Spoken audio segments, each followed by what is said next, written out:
Est-ce que Son Goku prend des produits dopants? Ça, c'est Goku avant sa transformation physique, et ça, c'est lui après sa transformation physique. Tout d'abord, ses mensurations. 1m75 pour 62 kg.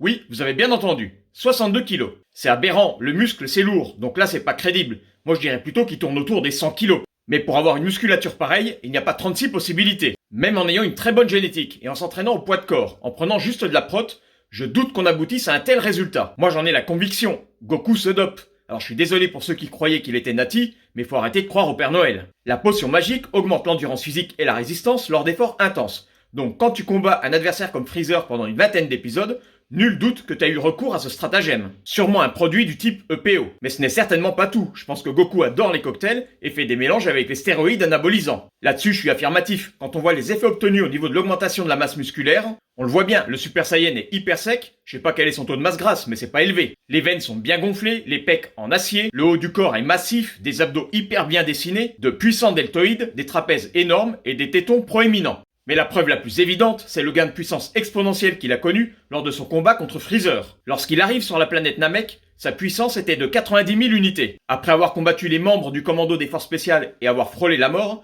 sa puissance est passée à 3 millions d'unités face à Freezer. Elle a donc été multipliée par plus de 30. Ça fait quand même un sacré power-up. Donc comme je le disais, il n'y a pas de 36 solutions. La potion magique, ça marche bien. Et à mon avis, c'est son maître, Tortue Géniale, qui lui a montré la recette. Ou alors il connaît un très bon pharmacien. Et son grand rival, Vegeta, avec son sale caractère, lui on peut parier qu'il prend des excitants qui ont un effet sur la personnalité et les changements d'humeur. Paranoïa, hypernervosité, euphorie, hallucination, agressivité, bref, le gars il se contente pas de 2-3 tasses de café au petit-déj. Il doit vraiment abuser des produits stimulants.